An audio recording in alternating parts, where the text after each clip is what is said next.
Hello everyone, my name is Amber. Welcome to my channel, Amber Reads Romance. I am here with another weekly wrap-up. I'm going to be going over all the books that I read for the second week of June. I can't believe we're already here. June is already flying by so fast. So let's go ahead and quickly dive into my weekly reads.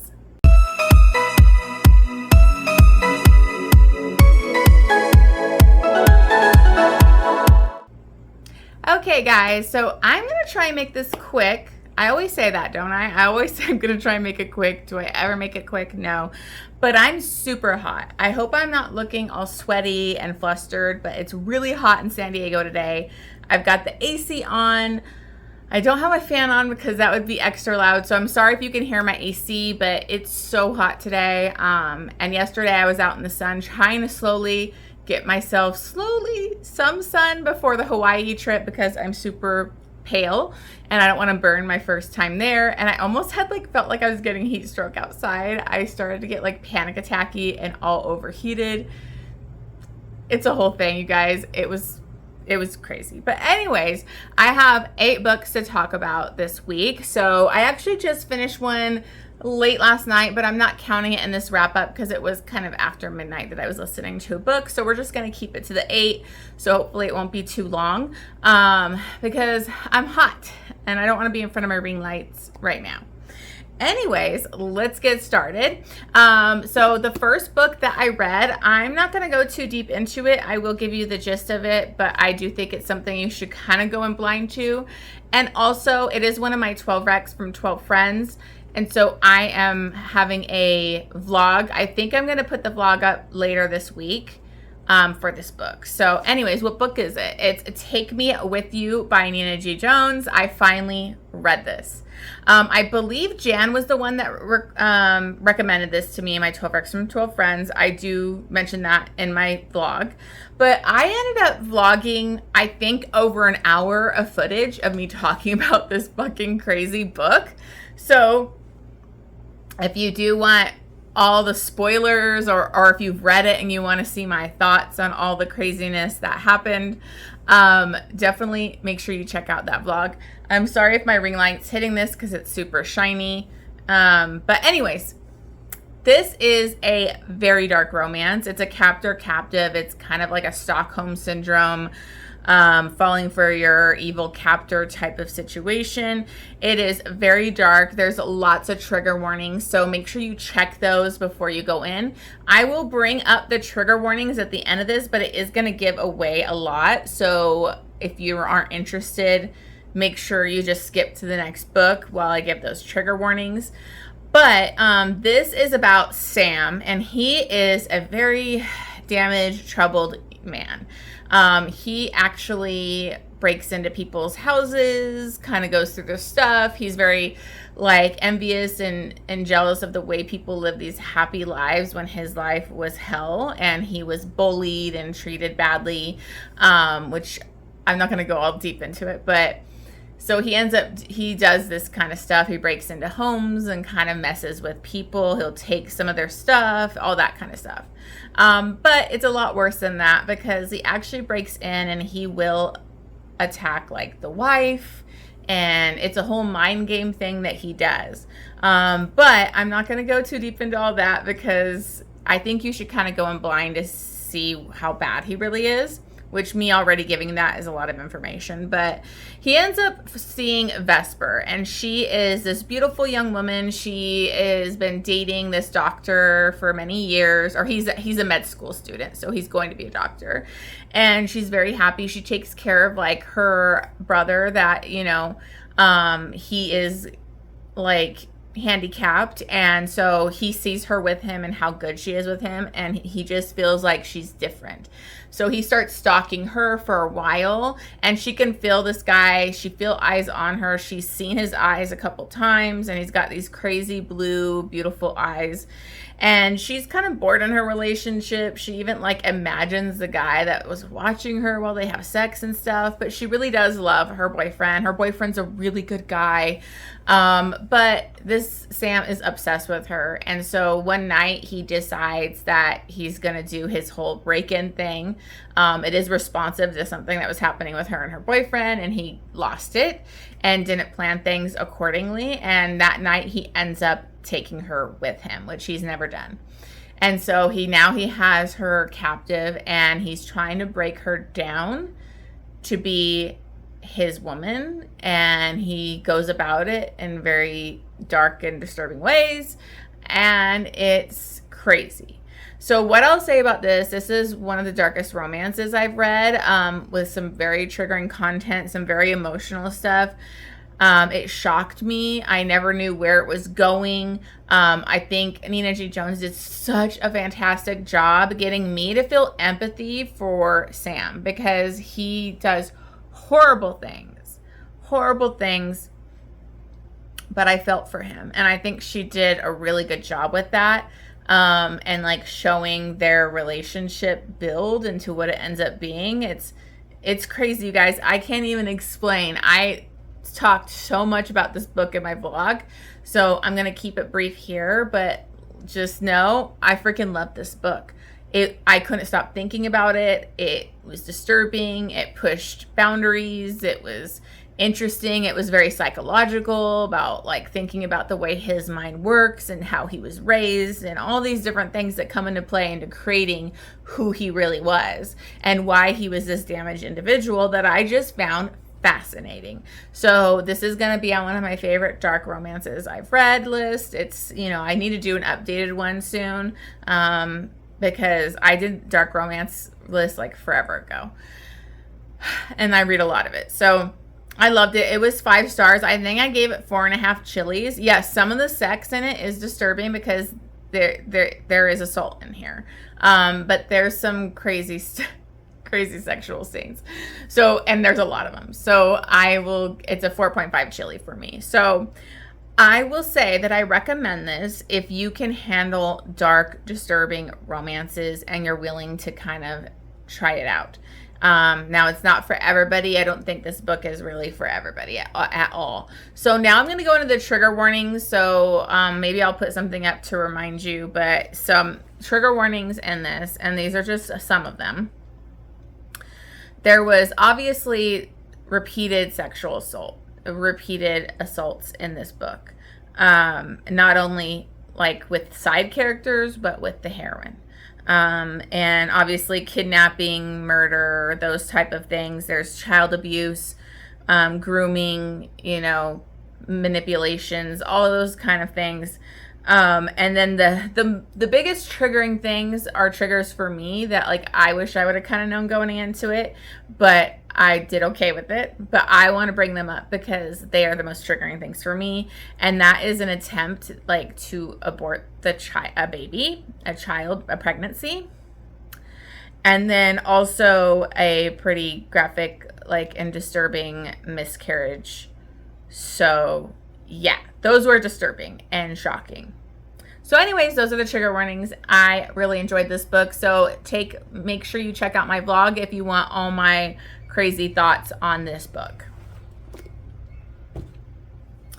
Okay, so on to something a little lighter, but it still does deal with some, important issues.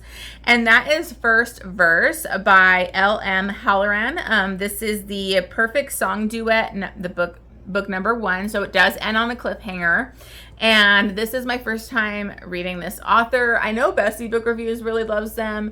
And I actually got the ALC from Must Love Audio. So I was really excited to give this one a try. This is a rock star romance. Now I'm pretty picky about my rock star. I don't always love rock star because it's always like a man hoe and just like sleazy shit that like I just don't like reading in my romances. But I really enjoyed this one. This is like a childhood friends to lovers.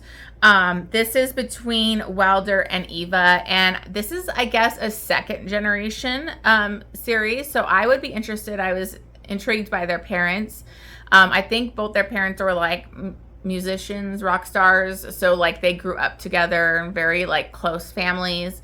And Wilder and Eva were like best friends, and then he like realized that she was really good at writing music, and he wants to be a rock star and singer, and so they wrote music together all growing up, but they had made this pact to never let like physical attraction or any of that kind of stuff mess with their friendship because they are too close. They don't want to lose their friendship. But of course, as they hit their teen years, you know, they start to feel things. They start to fall for each other. And so one time when they like are kissing one time and almost things, he basically is really cruel to her, and he does it on purpose to push her away. This is the same night she also, like, he finds out she doesn't want to be in his band anymore. She's kind of sick of, you know, dealing with his problems in his band, and she feels like they're too codependent. They have a very toxic codependent relationship, and while she's falling for him, she can't just like be around for that. So she kind of wants to do her own thing and get some distance between them, and he was very hurt by that. So the way he treated her that night was just did not go well, and she ends up cutting ties with him, blocking him, doesn't really see him for a few years. And now she's doing kind of like her own band with another woman, and they're just kind of starting out and getting seen and getting noticed. And so he ends up kind of sneaking and going to one of the shows, and they kind of reconnect. And, you know, he really apologizes for his behavior and all this kind of stuff. He does have a girlfriend, but they're very like in this open relationship. So like with all this chemistry that him and Ava had, like he wants them to have sex or whatever and see how it goes. And so they do. And then eventually they decide that they're going to try and pursue something with the relationship between them. The problem is Wilder is really struggling with mental health, anxiety, and drug addiction. He has major anxiety, but he's a superstar, rock star, so he gets very anxious dealing with people and like having to, you know, be face to face with fans and just all that pressure. So he started to use to kind of deal with those anxiety and those issues, but now he's an addict. So, you know, that really is kind of what is going to be a big difficult part of their relationship, especially because he's like hiding it from her, and there's a lot that goes into that addiction. So this does leave off on a cliffhanger, and it was very sad and emotional, but I can't wait to read the second part. So I really enjoyed this one. The audiobook was narrated by Austin Stone and Isabel Ruther, and they did a really good job. I believe this was duet narrated too, if I remember correctly. Sorry, I forgot to write that down. But I had a really great time with that one, so I gave that one 5 stars and 3 chilies. Okay, so then I listened to another ALC. This is At the Edge of Surrender by A.L. Jackson. And this series, I've just been loving this series so much. This is the Moonlit Ridge series. This is the 3rd book.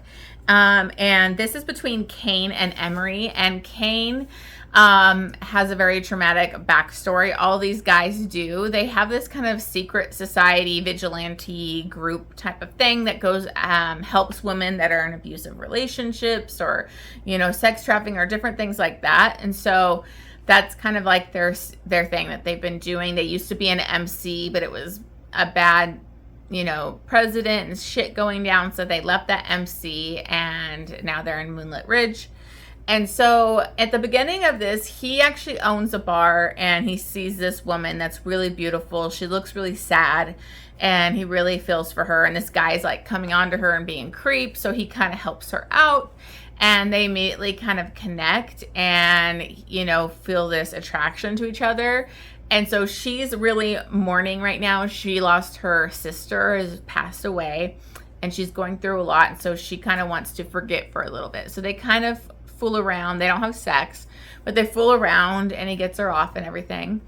And then lo and behold, she shows up to his house with his 4-year-old daughter. Now, she didn't know who he was when she was hooking up with him, but her sister had never told him that she was pregnant or he had a baby. And so he couldn't even really remember her sister that well. And then he finally kind of did. And but he wants to be a part of his daughter's life. He wants to, you know, raise her. And Emery is very nervous because it's all she has left of her sister. She doesn't want to be cut out of the daughter's life. Is he really going to be a good dad? And so she's there to kind of introduce him and everything. Her sister told her to take him to the father and everything.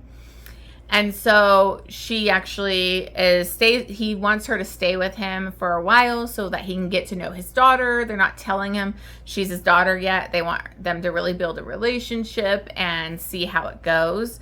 And so they're living together. They're in this forced proximity situation and they're very attracted to each other. So they do end up starting to kind of really fool around and fall for each other. Now there is some darkness from Emery's past. Is it Emery? Sorry. Yeah. There is some darkness in Emery's past that is going to come back to kind of haunt both of them. And there's a lot of twists and turns. It is romantic suspense. But I think that she does the romantic suspense really well in this series because it ties in a lot with like the previous MC and like the women.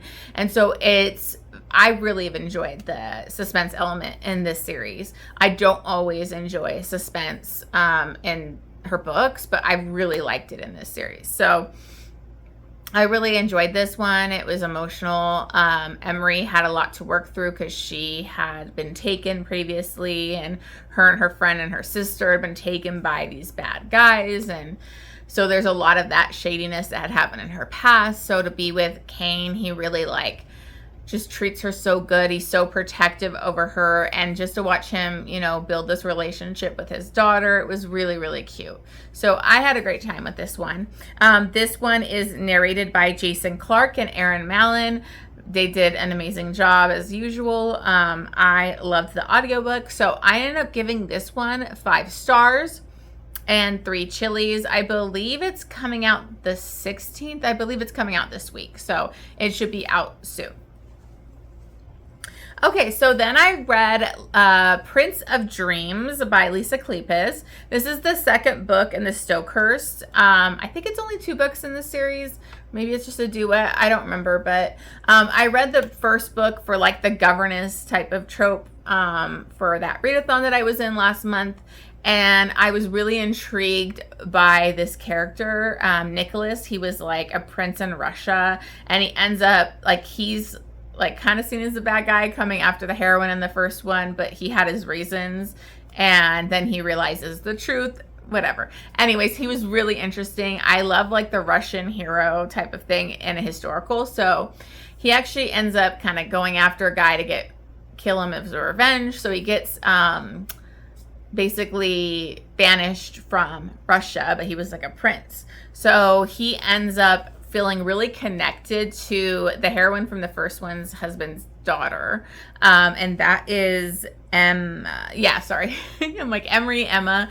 Okay, yeah, so that was Emma. And so now she's gotten older and he is ready to make her his. He's kind of obsessed with her, wants her to be his wife. And she doesn't really want anything with him. She didn't look at him like that. She's kind of fallen in love with this other guy that's kind of a fortune hunter, but she doesn't care. She's in love with him and wants to be with him. But he's not going to let that happen. So he's willing to do anything to have her. So he kind of manipulates the guy, threatens him, and gets him to leave. And so it breaks her heart. And then she ends up getting married to Nicholas. But once he has her, that's where I was like, what the F? Because he started treating her like crap. He was distancing himself from her, going out to the club, coming in all late. And it was just effed up. And so I was not really enjoying Nicholas's character for the first half of this book. And then some crazy shit happens in this book that I was not expecting, because all of a sudden he is transported back in time into one of his ancestors' bodies. I think it was a couple hundred years ago or whatever. And so now he's living that life, and he ends up falling in love with Emma as her, I guess maybe she was reincarnated or I don't know, but it's crazy. And so he goes through this whole journey. It's a crazy journey he goes through from the past. And so then when he comes back, now he's realizing how fucked up he was to his woman, and he wants her and he needs to show her he loves her. So he does a grovel to try and get Emma back fully. So it's kind of like a marriage in trouble, second chance. maybe reincarnated, fated mates. I don't know. It was crazy. It wasn't like anything I've read by Lisa Kleypas. I will say I did like his grovel and it was unique. So I did end up giving this 4 stars. It is not my favorite Lisa Kleypas. I'm probably being nice with a 4-star, but I did enjoy it. And it was different. So I did give that 4 stars and 2 chilies. Okay, so then I had another ALC, and I listened to Nile by Melanie Moreland. I listened to Finn, I think it was last month, which is the first part of this Irishman duet. Niall is his like second in command, his right-hand man, best friend. And this kind of picks up and kind of overlaps with the previous one, so I do recommend you read Finn first. Because they end up having to go rescue Finn's girl at the end of that last book. And at the same time, they end up rescuing Anna. She was being held by these dangerous, fucked up people, and it was brutal. And so he actually rescues her. Niall picks her up and gets her out of there, and she immediately feels safe and protected in his arms. And he ends up letting her stay in his place until she can get her life figured out. She was had a lot of trauma to deal with. And so she ends up living with him, and she's very like into him, and he thinks it's just hero worship. He also thinks he can't love because of his previous relationships, you know, the type. But he can't like stay away from her, so they start to have sex and be together, and he falls hard. So again, like I was really not, I think I really enjoyed this. It didn't blow me away, but I thought it was very insta-love, but I kind of expected that. That's kind of how these are, I think. And I really enjoy her sweet mafia men and, you know, how protective they are. So I actually really enjoyed this one. It is a 4.5 stars. I ended up giving it, and I think 2.5 chilies. It was narrated by John Lane and Maxine Mitchell, who both did an amazing job with the Irish accent, because it wasn't duet, it was dual narration. So when she would read his part, she would do the Irish accent too. And I just thought they were both really good at doing the accent, which I don't know, I flew through this audiobook. It was really, really good. So 4.5 stars. Still had a really good time with this duet. It's super sweet. Again, very insta-love, but just go in expecting that, and I think you'll have a good time. Okay, so then I did a reread that I wanted to do last month, but I didn't have time to do, and I read The Wolf and the Dove. Now, if you see my channel, this is one of my favorite OG historical romances. This is Kathleen E. Woodiwiss. She's like I think she's the first historical romance author. I'm probably wrong, but she's who I started with. So this is a very dark historical romance. It's set in medieval times, I believe. I'm trying to remember what year this is set in. Okay, so yeah, it's 1066, so 1066. And this is dealing with like the Norman invasion of William the Conqueror, and he is taking over from Normandy. He's coming over and taking over Saxon, like England. And so it's like kind of the fallout of like him taking over. Wolfgar is also, I can't remember what his title was, but he was basically one of his best soldiers, his higher ups, and he's been promised this land after fighting for William for a while, and so he is going to get this land. He sends Ragnar and his group of people to take the land, but he sent them with like a peaceful, like, you know, note to kind of give to the leader of that community. And Ragnar is like evil, okay? He's our villain in this, and he doesn't really do it and ends up slaying this guy. All these just like villagers like end up trying to fight these hardened military men, and they get slaughtered. And Aislinn is her was her father who ran. I'm trying to remember, is it Darkenwald? Yeah. It's Darkenwald is the name of this place, and she gets taken. Her mom gets beaten, and Ragnar basically claims her as his. He becomes obsessed with her and assaults her and all of that. And so Wolfgar comes in, and he's pissed because these are supposed to be his serfs, his slaves. because that's what happened back then. And he like basically killed a bunch of them. And so he sees this fiery Aislinn. He's like, no, she's not yours. She's mine. And so that's what kind of starts this relationship. It is kind of like a master slave kind of thing, because he puts it in her place like, you're my slave. Kind of chains her to the bed so she doesn't run away. That doesn't last too long though. And he doesn't force himself on her immediately. But what I'm saying is this, it does have dark content in it, because it does have that kind of dynamic. But I read this when I was really young, actually, which is kind of surprising when I think about what's in it.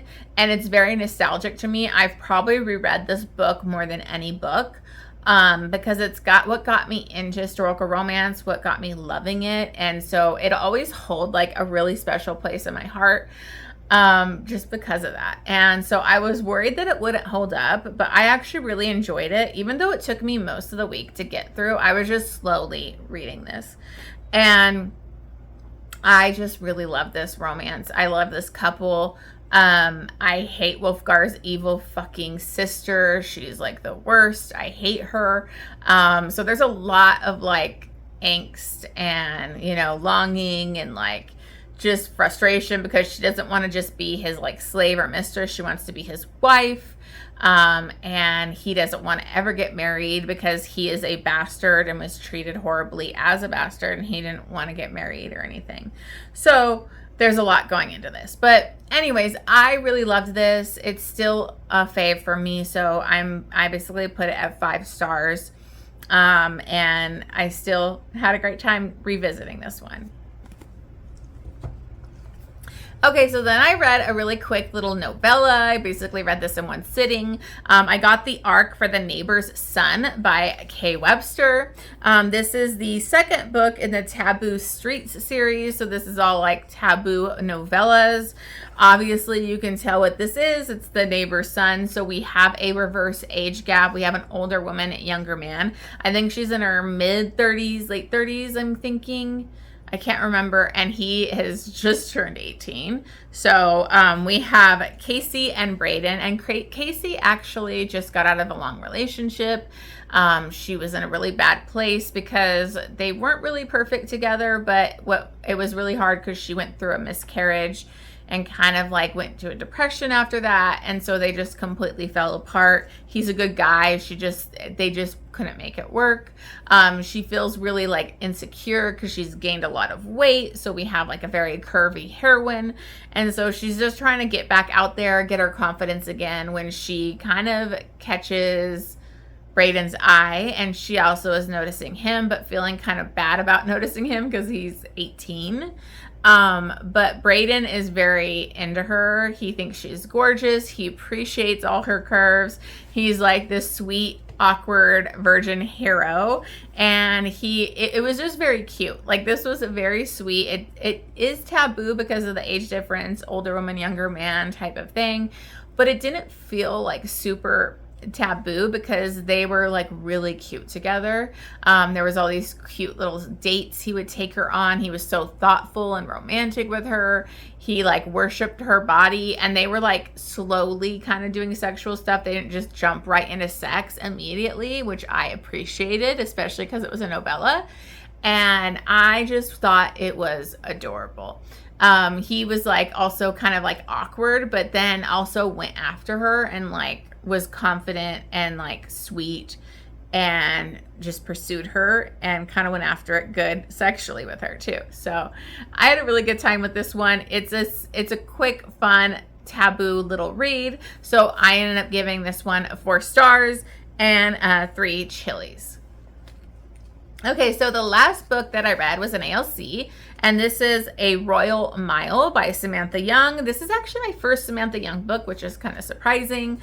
I think this might be a second generation series. This is Return to Dublin Street. I think it's another Dublin Street series first, and this is the second book in that series. And this is kind of set in Scotland, which was cool to be kind of in Scotland. I don't get to read too many books like current contemporary in that. And this is between Sebastian Thorne and Lily. And Lily is the daughter, I think, of like a previous couple from another book. And she is in college, so this is a college kind of romance. And she has this relationship dating kind of podcast that she does. And her best friends do it, and they were really pissed because a rival like podcast was created and it was kind of going after them on purpose. And then they like end up finding out who it really is. And that led to her hating this guy, which was Sebastian York, because, oh, sorry, not York. Sorry, Sebastian Thorne. Anyways, Sebastian Thorne, and he actually kind of met up with her to get, like, I think it was tutoring at the time. I can't remember. And they kind of were building like a friendship. He was really good looking. She liked him. And then when her and her friends find out who was really doing the podcast, he was one of the people.